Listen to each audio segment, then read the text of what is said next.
Welcome back to our journey through the Metroid universe. The time has come to witness the final chapter of the Phazon War. In the form of Dark Samus, Metroid Prime continues its destructive crusade, using the might of the space pirates as a shield against the Galactic Federation.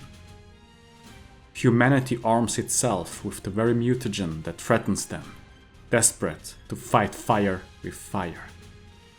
Samus Aran and other bounty hunters step forward, risking corruption to stop the storm of Phaaze. But Metroid Prime's fury knows no bounds.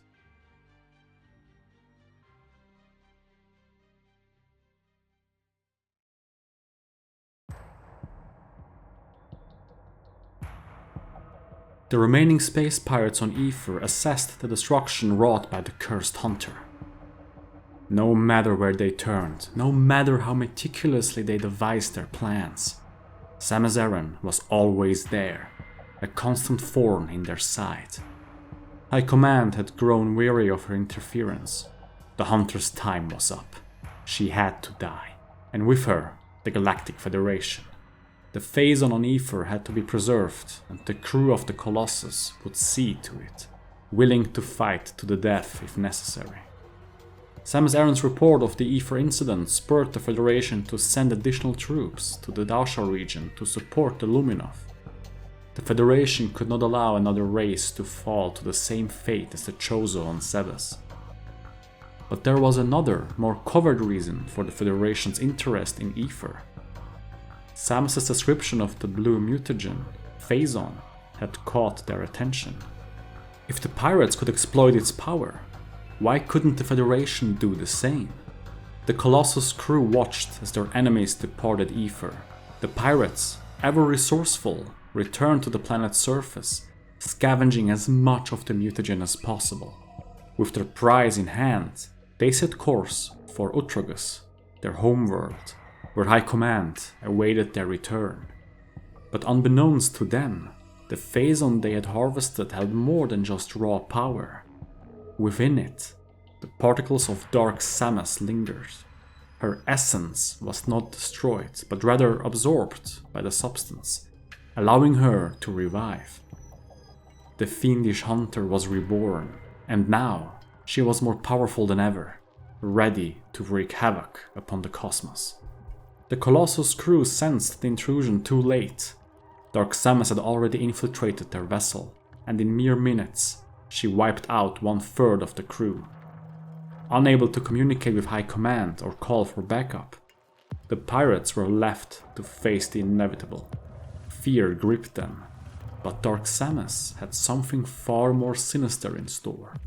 Rather than ending their lives outright, she turned her power inward, invading their minds and subjugating their wills. Much like the Emperor Ing controlled his Dark Legions. The pirates, once arrogant and defiant, now saw their mistakes, realized the true path they should follow. The Dark Hunter offered them the first glimpse of a future dominated by Phazon, a future they would serve with unwavering loyalty. The crew, once loyal to High Command, abandoned their old ways. They pledged themselves to Dark Samus, worshipping her as their deity. But not all were so faithful. When doubt began to creep into the minds of a few, questioning the true nature of their new god, they were swiftly dealt with. The unfaithful were executed without mercy. The rest of the crew aboard the Colossus remained in eerie silence, drifting through space, waiting for the new master, for their dark salvation. Their patience was soon rewarded. Dark Samus returned, but not alone. She emerged from a wormhole, riding a massive beast born from the stars themselves. Her challenge was clear. Follow her through the rift to a hidden world, a place of unimaginable power. Those pirates who hesitated, unsure of the Dark Goddess's intentions, were quickly silenced. Fear had no place in this new order. The only path forward was through unwavering devotion. The pirates, now entirely under Dark Samus's thrall, followed her into the rift. They emerged on a mysterious blue planet. eerily silent, yet charged with an energy unlike anything they had ever encountered. The source of all Phazon. They had arrived at planet Phaaze.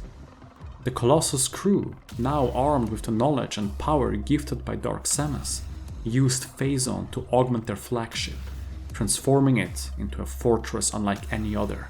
But for Dark Samus, this was not enough. She yearned for something far more devastating, a weapon to bring the universe to its knees. The Colossus, while formidable, failed to satisfy her hunger for destruction, and so the pirates turned their attention to the Leviathan.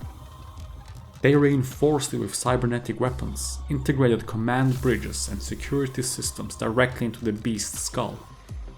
This was no mere ship, it was a living weapon, a force of nature. Dark Samus was pleased, her vision of the future drawing nearer with every step. The pirates were not the only ones enhancing their weapons. The Federation, realizing the true value of Phazon, deepened their studies of the mutagen. When the first Phazon-powered weapons appeared in the hands of the space pirates, the Federation was left with no choice but to act. With war now inevitable, they knew they had to harness Phazon or risk allowing their enemies to gain an insurmountable advantage. The military wasted no time reverse engineering pirate technology, and soon they created the Phazon Enhancement Device, or PED for short. This device allowed Federation soldiers to push their physical limits, boosting both their offensive and defensive capabilities far beyond normal human potential. At the same time, the Federation continued to integrate more Aurora Units, bioorganic supercomputers based on the Chozo's mother brain, into their flagship vessels and stations. These living AIs, capable of processing vast amounts of data, became the backbone of the military. They not only regulated operation systems but also served as virtual generals, overseeing complex combat strategies and assisting with mundane tasks. The Aurora Units were more than just computers. They were indispensable tools of war, and a significant threat to any enemy. But while the Federation readied itself for battle, the pirates were far from idle. The Colossus crew, under the ever-watchful gaze of Dark Samus, continued to prepare for the inevitable clash. Dark Samus, ever hungry for power, cast her eyes on the Federation's Aurora Units, seeing them as valuable tools to expand her control. She dispatched her forces to steal one, and the GFS Valhalla, Federation battleship carrying inexperienced soldiers, was the perfect target. In a swift and brutal strike, the pirates disabled the Valhalla's communication systems and immobilized it with the Colossus. The crew was ejected into the cold vacuum of space, where they would meet a slow, suffocating death. Aurora Unit 313 was ripped from its pedestal and forcibly separated from the Federation's network. A Phazon virus was then uploaded into the system, ensuring that the remaining Aurora Units would be infected. The raid went off without a hitch. The Colossus retreated, leaving the Valhalla as a desecrated husk. Back on Phaaze, the pirates presented their prized technological gift to Dark Samus. With Aurora Unit 313 in her grasp, she gained invaluable knowledge of the planet and accelerated its reproductive cycle. Phazon seeds were rapidly shot into space, their trajectory now far more precise, enabling them to reach their destinations within weeks rather than years. The Colossus crew erupted in cheers when they learned that their homeworld, Utragus, had been selected as the target for the first Phazon seed. Dark Samus's followers watched in shame as they witnessed their brethren's pitiful attempts to destroy the Leviathan and save their planet. The rest of the pirates would soon realize the truth and surrender to the might of Dark Samus. Once again, a world would fall victim to the Blue Plague, just as Talon 4 and Aether had almost 50 years ago. Far away on planet Elysia, the former home of the Chozo, the Elysians noticed a disturbance on Utragus. The Elysians had spent the last 800 years in hibernation, observing the cosmos in their slumber. Their long rest ended in 1435 of the Elysian calendar, when the Galactic Federation arrived at Skytown. The Elysians blamed themselves for the Chozo's tragic fate on Talon 4, as they had never been able to locate the mysterious blue planet to fulfill their final task. To atone for their past failure, they decided to support the Federation's quest for peace and share their vast knowledge of the universe. An alliance was forged between the Elysians and the Galactic Federation. The Federation maintained a close relationship with the hardworking Elysians, offering resources like spare parts and fuel gel in exchange for access to Skytown. Unfortunately, the harsh storms and atmosphere of Elysia were inhospitable for most life forms. To ensure smooth operation in Skytown, the Federation installed a bioorganic computer into the Elysian systems and assigned them a leader, Aurora Unit 217. This unit connected the Elysian and Federation networks, facilitating clear communication. Aurora Unit 217 supervised the Elysians' work and provided support whenever necessary. Though the Elysians harbored doubts about whether the Chozo would have approved of these changes, the loyal machines continued exploring the cosmos, gathering data to protect life, just as their creators intended. It was a peaceful and meaningful existence for the Elysians. 14 years later, the Elysians witnessed the arrival of the Leviathan on Utragus. Analyzing the event, they discovered the wormhole used by the Phazon seed. Using Chozo technology, the curious machines calculated the trajectory through the crack in space. After several weeks of calculations, they finally pinpointed the exact location of the living planet, Phaaze. At long last, they had the coordinates of the deadly blue world. This discovery had to be shared immediately. However, any attempt to contact the Galactic Federation proved unsuccessful. Aurora Unit 217 became a victim of the Phazon virus, and the small Elysians were unable to rescue it. Trapped in Skytown, they were once again alone. Dark Samus subdued the remaining space pirates on Utragus, offering them an endless supply of Phazon. The pirates augmented their weapons, battleships, and even their bodies with the toxic blue substance. New Metroids were cloned and readied for combat. Meanwhile, the mighty Ridley, having recovered from the wounds inflicted by the Hunter on Talon 4, joined forces with Dark Samus. Together, they set their sights on obliterating the Galactic Federation and Samus Aran, once and for all. The Dark Hunter turned her attention to 3 key worlds, all crucial to the Federation. The research observatory above Elysia, the fuel gel facilities on Bryyo, and the military base on Norion were all targeted. A Leviathan was prepared for each of these planets. The assaults were scheduled to happen simultaneously, overseen by an armada of space pirates. Ridley was chosen to lead the attack on Norion, and Dark Samus decided to accompany him. Metroid Prime's revenge was within reach. 11 weeks after the disappearance of the GFS Valhalla and its Aurora unit, the Federation noticed the Phazon virus had infiltrated its systems. The network was immediately shut down and a solution was urgently sought. Skilled scientists developed a potential vaccine for the bioorganic computers, testing it on Aurora Unit 242 aboard the GFS Olympus. The vaccine worked and saved 242. The Federation soon realized that the Phazon virus and the Valhalla incident were part of the space pirates' sinister plan. Although the vaccine was effective, it had to be manually injected into each Aurora unit. Fearing another surprise attack, the Federation prioritized bringing the remaining Aurora units back online. To expedite the process across Federated space, the military hired various bounty hunters, exceptional warriors capable of liberating entire worlds on their own. Among them was Samus Aran, summoned to the GFS Olympus, stationed above planet Norion. Admiral Castor Dane briefed the 4 hunters and introduced them to Aurora Unit 242. Samus met the cyborg Gore, the cryokinetic Hirundus, and the shape-shifting Gandrada, who even took on Samus's appearance to steer some confusion. Just as the briefing concluded, 242 reported an enemy assault. The space pirates had launched their attack. An armada struck the mighty Olympus fleet, breaking through the barricades. Meanwhile, a Phazon meteor arrived via wormhole, heading directly for Norion.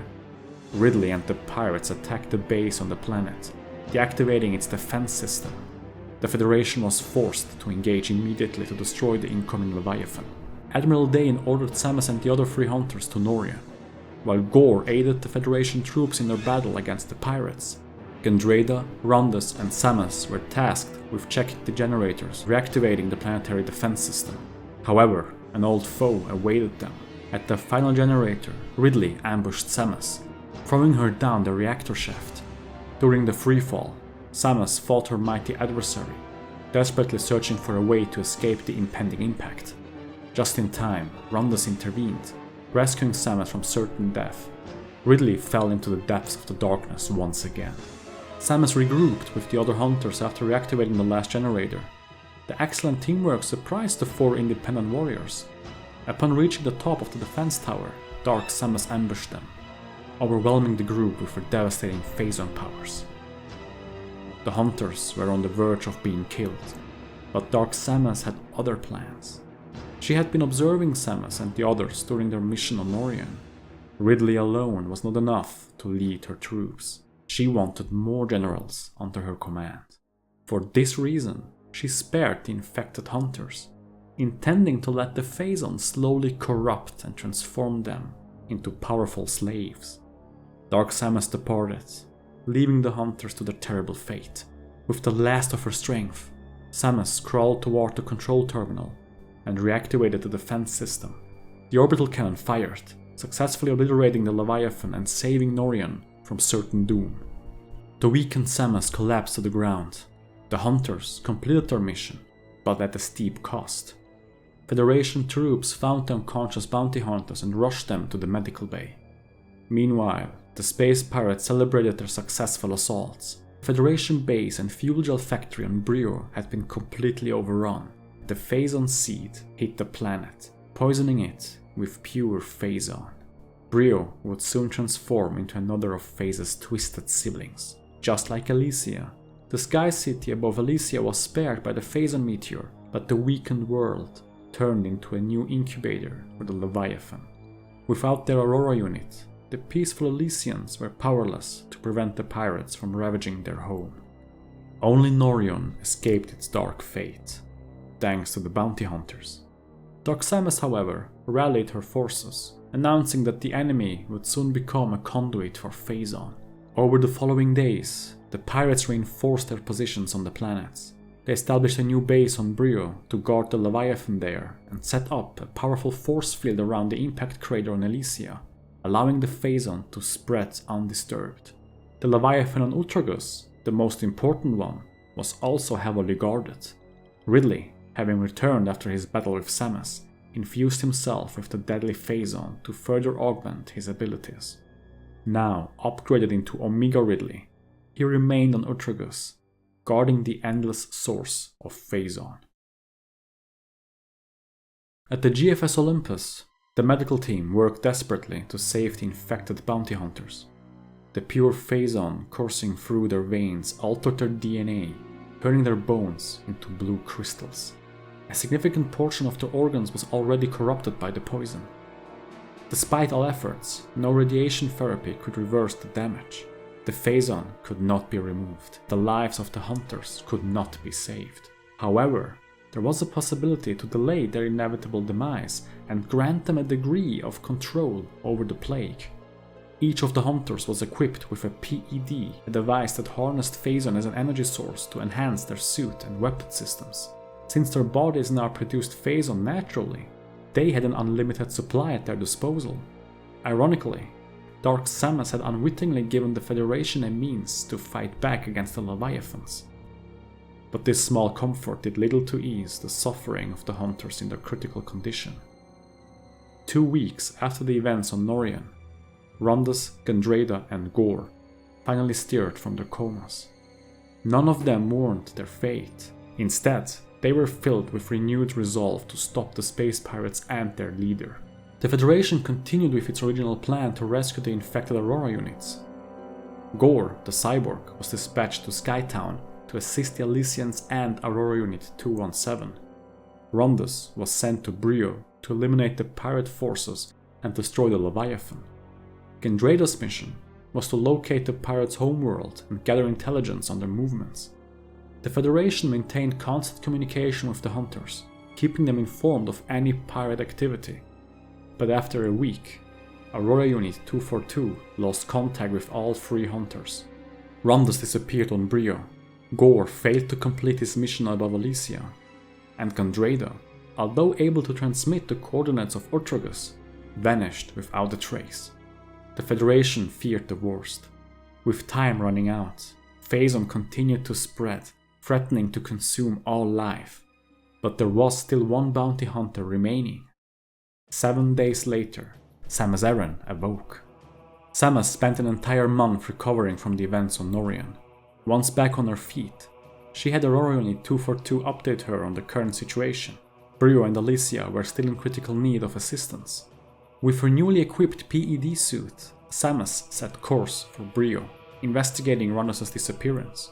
Sadly, Rondus had succumbed to the Phazon Corruption, becoming a puppet of Dark Samus. Now a commander of the pirates, he turned against his former ally. Despite the protection of her Varia suit, Rondus' ice attacks were a significant threat, especially with the added Phazon reinforcement. However, Samus was able to tap into her own Phazon reserves, matching him blow for blow. In the final moments, Rondus regained control of himself, refusing to be used as a weapon. With his last act of free will, he chose to end his own life. His sacrifice led to the collapse of the pirates' control over the base, allowing Samus to assault their positions and expose the Leviathan on Bryyo. In Skytown, the former home of the Chosen, Samus encountered the missing Gore. Corrupted by Phazon, Gore had sabotaged the Elysian systems. In a brutal battle, Samus' chosen weapons proved superior to Gore's massive suit. In a final act of desperation, Gore overloaded his suit, causing it to explode and killing him. Samus used Gore's plasma beam to reconnect Aurora Unit 217 to the Federation's network, allowing the use of the vaccine. With 217's assistance, Samus constructed a Feronian bomb, destroying the force field around the impact crater on Elysia. Afterward, Samus responded to an emergency call from Utragus, where a Federation soldier requested evacuation. Upon meeting the soldier, Samus was ambushed, an assassination attempt by the shape-shifting Gandrada, who vowed to present Samus' head to Dark Samus. Surrounded by corrosive acid rain, the 2 hunters fought to the death. Gandrada utilized weapons and abilities of fallen allies and foes, testing Samus' experience. Just before Gandrada's death, she morphed into Samus, foreshadowing a dark fate for the hunter. Samus saw her own death reflected in the twisted mimicry. With her fallen partners in mind, Samus continued their unfinished missions. She confronted the guardians of the Leviathans on each planet.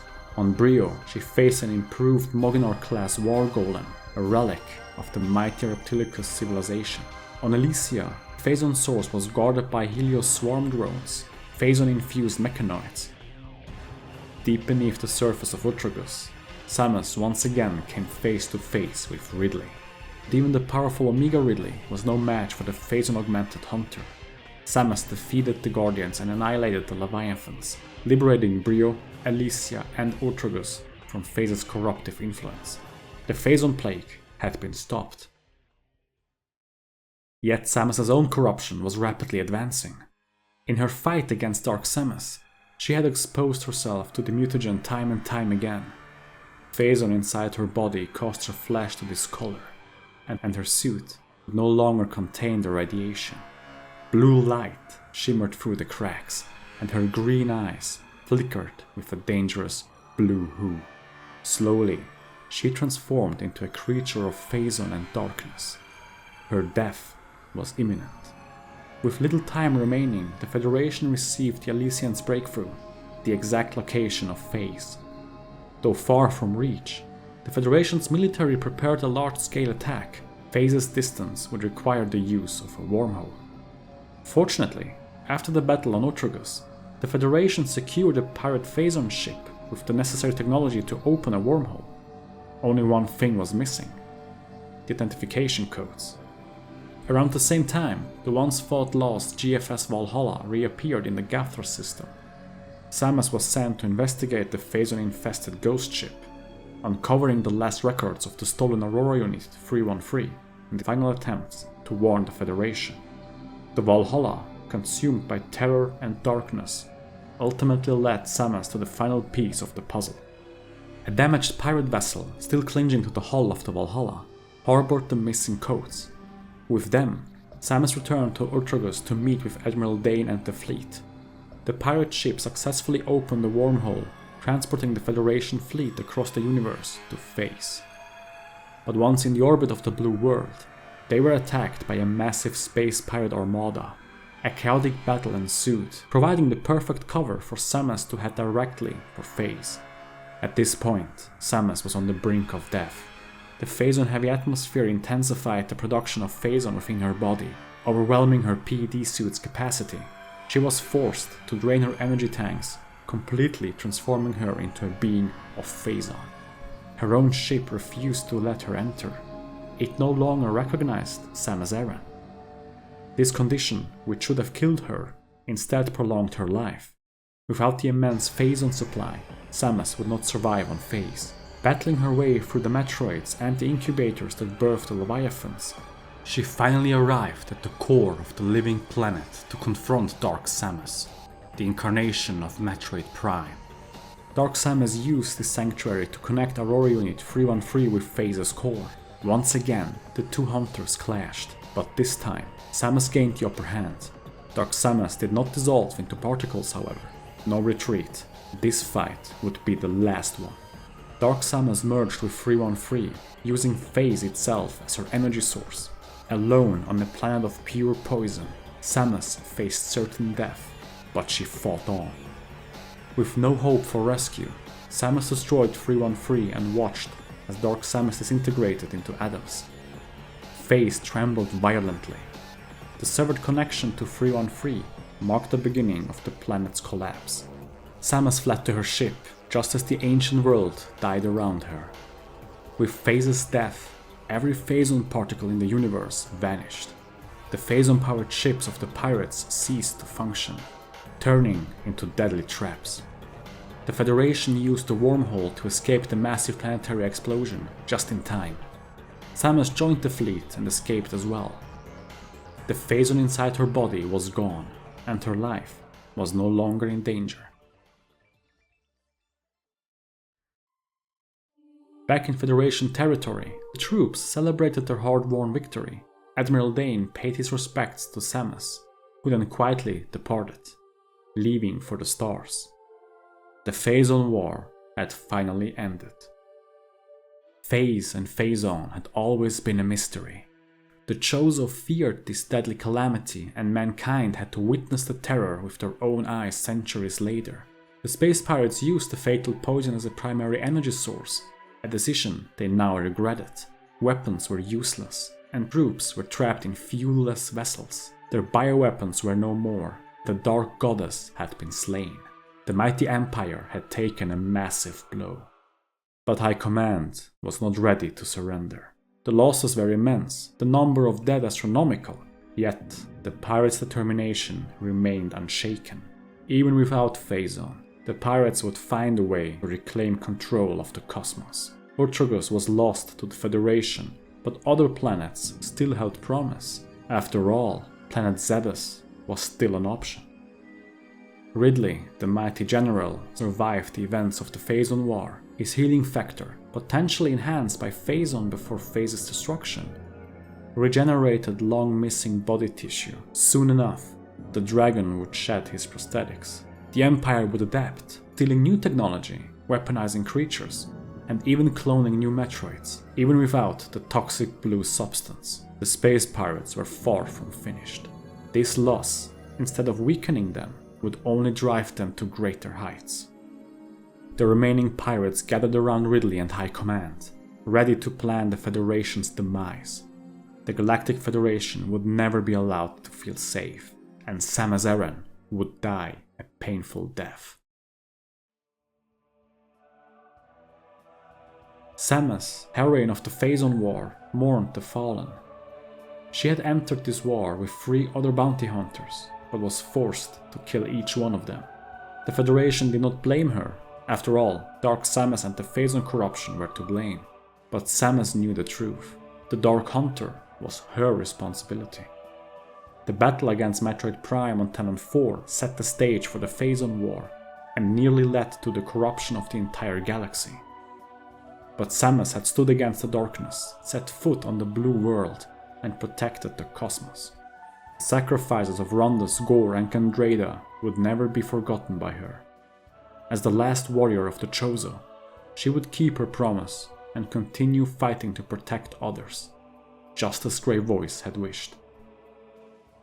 With the destruction of planet Phaaze, Samus Aran's arduous fight against Phazon had ended. However, in the vast regions of space, this victory was just a twinkle of a star, spreading its light of hope through the darkness. But hidden in the darkness, an old adversary lurked, stalking the light. Sylax had not forgotten Samus.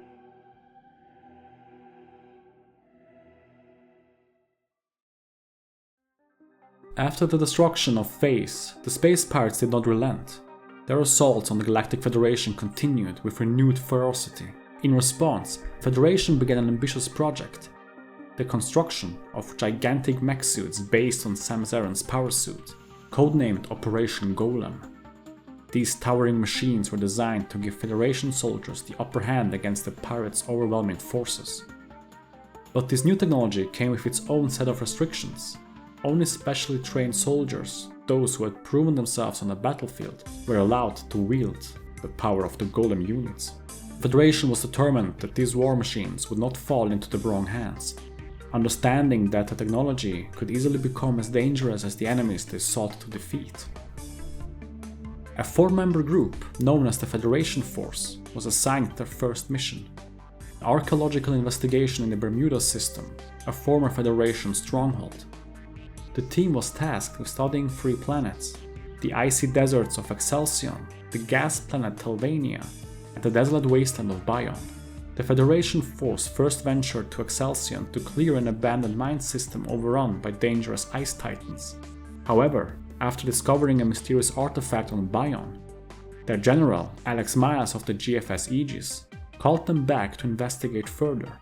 Upon examining the site, they found that someone had arrived before them, suggesting they weren't alone on the seemingly abandoned planet. The team then traveled to Telvania, where they were ambushed by space pirates operating in the Bermuda system.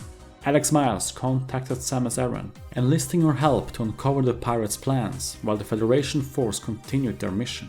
The artifact, initially thought to be a mere relic, turned out to be a data storage device from Byon's now extinct civilization. The Federation, along with the pirates, had long sought the knowledge hidden within, but the pirates had stolen the data code. Thankfully, the artifact contained the map leading to the location of a copy of the code. With this new information, the Federation force returned to Byon to investigate the ruins and recover the copy. They learned of the civilization's advanced technology, which had the ability to drastically increase the user's size, technology that the pirates had now appropriated for themselves. Meanwhile, Samus made a troubling discovery. The pirates were constructing a strategic weapon, a massive battleship called Doomseye, designed to strike a devastating blow to the Galactic Federation's headquarters. Before Samus could relay this crucial information, contact with her was abruptly lost. In the meantime, the Federation force infiltrated the pirate research station on Telvania, where they found that the pirates were using Byon's ancient technology to create giant soldiers capable of competing with the Federation force's mech suits. The pirates were also cloning Metroids, using Byon's technology to turn them into massive, near-invincible creatures. Acting on Alex Miles' orders, the Federation force destroyed the facility, activating the self-destruct sequence and defeating the pirates. They also secured the Metroid egg, but knew they had to stop Doomseye before it was too late. The pirates' advanced camouflage technology made it nearly impossible to locate the Doomseye, but the Federation's information service pinpointed energy generators on all 3 planets that powered the ship's cloaking. The Federation force quickly set out to destroy these generators. With the Doomsay's shields weakened, the Federation launched a full-scale assault. However, their fleet was devastated by the pirates, and once again, the Federation force was sent in to board the ship and deactivate its shields from the inside. While infiltrating the Doomsay, the Federation force found Samus, who had been captured and exposed to the ancient technology, forcing her to fight the team. Using the combined strength of their mech suits, the Federation force subdued her. Alex Myers, meanwhile, fought valiantly against the Doomsay in a desperate attempt to stop the ship. Inside the Doomsay's core, the Federation force discovered Master Brain, a bioorganic AI resembling an Aurora Unit. This AI powered the Doomsay and its shields. With the AI destroyed, the pirates' flagship was left vulnerable to the Federation fleet, which launched a final assault and obliterated it. Unfortunately, the Federation force members were unable to evacuate in time and were sent flying into space. Only Samus's timely intervention saved them, as she rescued them and brought them back to the GFS Aegis. Pirate activity in the Bermuda system was successfully pushed back, and the cloning facility was destroyed. A single Metroid egg was now in possession of the Federation and stored on board the GFS Aegis.